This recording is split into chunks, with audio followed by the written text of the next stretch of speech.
Hi, it's Brian. Welcome to the awards contender. I'm very excited to welcome Cody Dericks from Next Best Picture back to the channel today to talk about one of my favorite films of 1999, celebrating its 25th anniversary, Election, starring Matthew Broderick and Reese Witherspoon. How are we doing, Cody?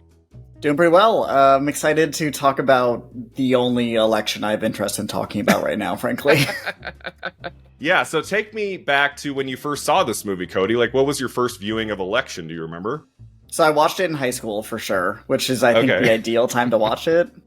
There was probably a time in high school where I Googled best high school movies, being the young cinephile I was, and thought, okay, I need to see all the movies set in high school, where I am right now. And this is one of them. And I think it's pretty high up there in terms of best high school movies. It's definitely one of the smarter ones for sure. It's, not aimed at teenagers necessarily, but I think it's still accessible and relatable to a wide audience, even 25 years later. Yeah, I didn't see this in the theater. I was old enough. In 99, I was seeing everything. Like, I had just seen Cruel Intentions a few weeks before, also with Reese Witherspoon.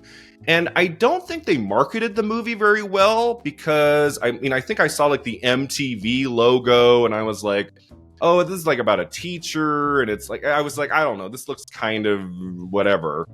And then the reviews came out and they were also positive. And then I remember when it came out on video, that's when I watched it. And I was like, this movie's amazing. I love this. My favorite year in film is 1999. I feel like I would have this in the top 3. That's how much I love Election. It's up there for me. And like most of the best films of 1999, it didn't do too well at the Oscars. I think it's a miracle, Cody, that this got into the Oscars. Yeah. Like, it could have just not gotten anything, which would have made sense. I mean, as we'll talk about here, this is a film that came out in April. I mean, especially back in, like, the 90s and stuff, outside of the occasional anomaly, like, if your movie comes out in February or March or April, it is harder to get into the Oscars, especially if it's not really an awards-friendly movie. Election is not a typical kind of Oscar movie. It's a comedy. It bombed at the box office. It didn't do very well there. Right. So by June, July, it could have just been forgotten, And the fact that it still got into the Oscars months and months later is kind of cool. Right. I mean, this is something that you probably would see more nowadays when it seems like release dates matter slightly less now than they did back then. This is the era we're talking about of extreme Miramax Awards campaigning and really turning it into a tidy little industry, releasing movies, October to December, hoping to cash in on voters' short-term memory. But this movie being a flop and coming out in April and getting an Oscar nomination is pretty surprising. It would still be surprising today. The fact that it got into Adapted Screenplay up against, like, Best Picture nominees. The only other film in that category that didn't get into Best Picture is The Talented Mr. Ripley.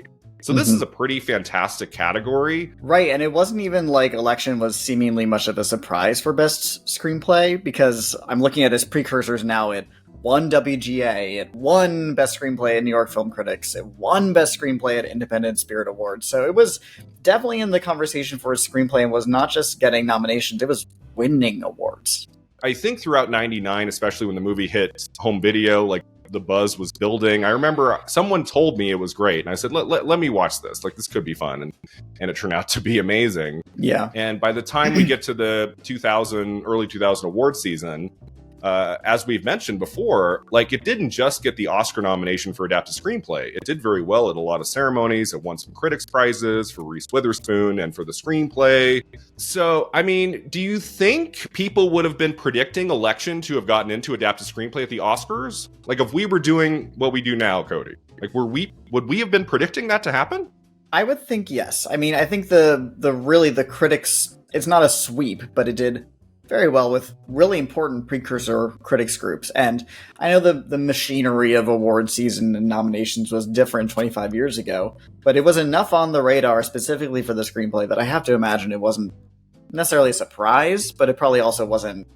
I would say most people probably had it predicted like 4 through 7, with the expectation that a lot of Best Picture contenders would be filling up this category, which they did. So eventually, Election gets into the Oscars. In one category, Best Adapted Screenplay. The other nominees are The Cider House Rules, The Insider, The Talented Mr. Ripley, and The Green Mile. What do we think of this category, Cody? I mean, Election's my winner pretty easily. I think The Talented Mr. Ripley is a good screenplay and a good adaptation. I'm not really too thrilled about the other three that much. I like The Insider, but I like it for things outside of its screenplay. The screenplay is good, but I think the direction and the acting is really where that movie sings, and the style of it all, which, you know, it's a Michael Mann movie, it's gonna have some good style. But the other two, and especially the winner, Cider House Rules, not really my thing. It's one of those categories where the winner is my number 5, which I hate to see. Yeah, so if this movie could have gotten one other Oscar nomination, it's Reese Witherspoon for Best Actress, right, Cody? For sure. Absolutely. I think there was room. There's room for her. Oh, yeah. This is not a great lineup. I have always felt like the Best Actress lineup of early 2000 is a little weak. It's not great. I think Hilary Swank's performance in Boys Don't Cry is phenomenal, and that win, which feels kind of unlikely, knowing the type of movie it is, the subject matter, the attention it got at the Oscars otherwise, which is very low. It feels like kind of an unlikely winner, but I'm so glad she won. I think it's a phenomenal. It's one of the better Best Actress wins of the past 3 decades or so. But after that, I don't really feel too strongly about this lineup. You know, I think Annette Bening is good in American Beauty, but that movie I have 1,000 problems with. You know, you could also make the argument that she's supporting. I don't agree with that, but people are saying that out there. But yeah, the rest of the lineup, like Jana McTiernan Tumbleweeds is good, but I mean, I'm not super thrilled about that nomination. And then Julianne Moore in End of the Affair is by far her weakest nomination. Same with Meryl in Music of the Heart. That's, you know, second or third to last of her nominations. So there is absolutely room in here for Reese Witherspoon. Yeah, I don't know about you, Cody. I have always loved Reese Witherspoon. I think she's great. I'm always happy when she's in something new. Even if it's some shitty Netflix rom-com, like, I'll watch it. Like, I just like Reese Witherspoon. Like, I'll watch her and stuff. And The Morning Show and some of these things I don't love, but, like, I've always really enjoyed her. I feel like Election is the one movie where she disappears into the role and you forget you're watching Reese. Even Walk the Line and Wild, her 2 Oscar nominations, like, I see Reese Witherspoon, but in Election, she is just gone. Like, she creates this original character that from minute 1 just doesn't feel like Reese Witherspoon. The voice and the way she carries herself and her intensity, it's just quite the creation. It's really something. I was going to say, it's one of those performances where you see her in real time creating an archetype. You know, she's really focused, wants to do everything right, wants to do as much as possible, try hard, overachiever. And it's not like this is the first time we've seen somebody like this on film, but Tracy Flick as a character, you can use that name to describe a lot of people, a lot of characters. It's just a very indelible character. You know, she does some horrible things, like when she rips up the posters and her face is just full of sweat and just, like, craziness. Like, this is not someone who's just going above and beyond. Like, she's perfectly happy stepping on other people to get where she needs to be. Right, I mean, she clearly thinks of herself as an adult already, and because of that, a lot of the adults in her life inappropriately do as well. Like, the way Matthew Broderick talks to her is the way he would talk to a coworker he doesn't like, or the other people in his life that are causing him strife. But she's a child, and she's still this, like, energized, focused, kind of like laser that just cuts through the whole movie. It's a really incredible performance. So, Reese Witherspoon's film debut is The Man in the Moon in 1991. It's a very acclaimed performance, debut role for her. And then throughout the 90s, she's in a mix of different kinds of films. She's in Fear in 1996 with Mark Wahlberg, which is kind of like a thriller. She's also amazing in 1996 in Freeway. I felt like that was the first performance that really showed the kind of talent she is and could be in her career. But yeah, she didn't really have any awards trajectory up until Election, right? Like, there's not a performance she gives before Election where she's getting nominated for things. Maybe she got a couple critics prizes for Man in the Moon or something back in the day, but, like, she wasn't really in talks for, like, Best Actress or Supporting Actress nominations. Election is the first one. Walk the Line is still 6 years away. and some of her other dramatic performances.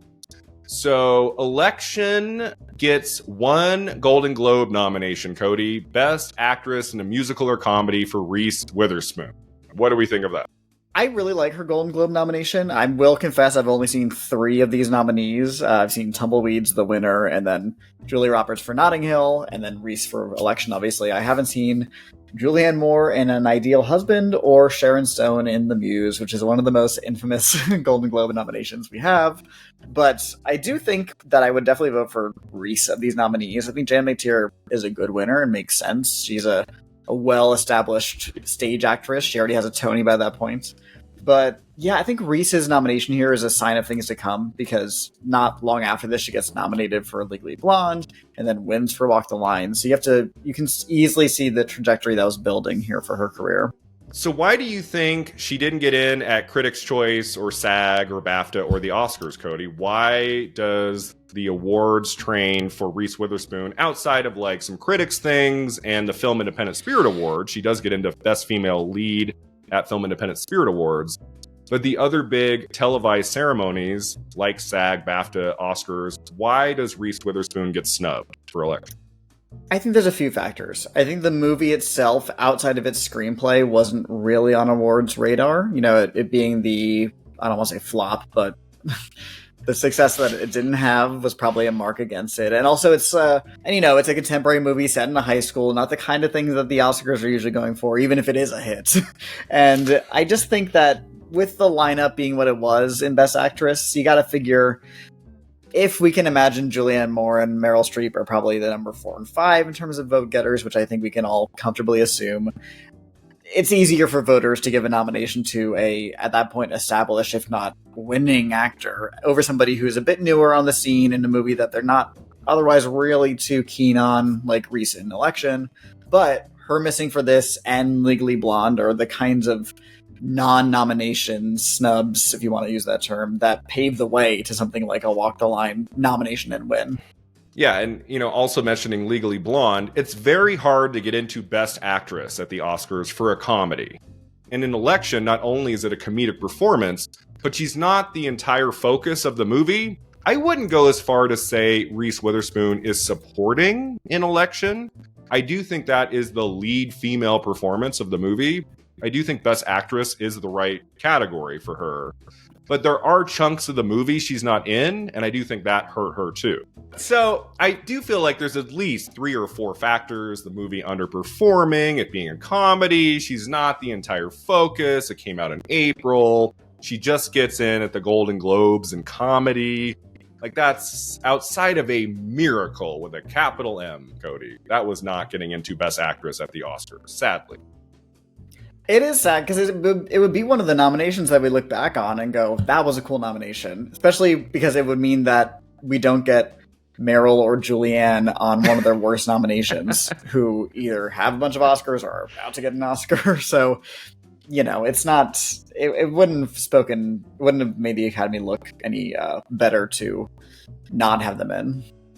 Yeah, that's what's frustrating about it. Some years, especially like in recent years, it's like there are 8, 9, 10 great performances for Best Actress, and there's only room for 5. And we look at the lineup, and it's like, well, there's no room for this other person we really love. There's nowhere to put them.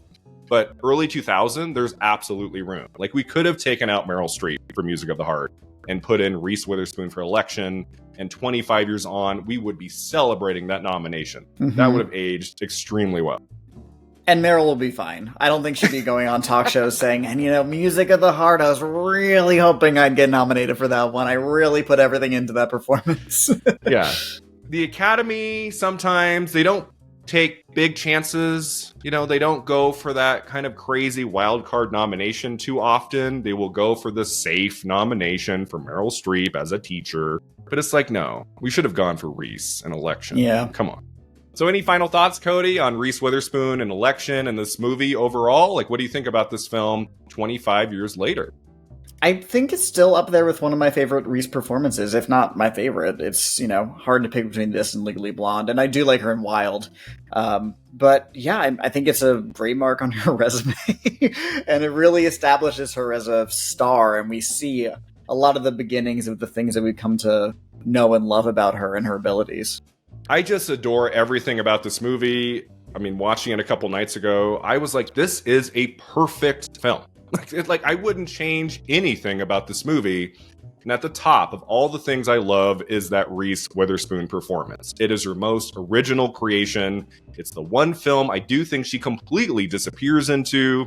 And I just think she is on another level in this thing. She was absolutely deserving of a Best Actress Oscar nomination for Election.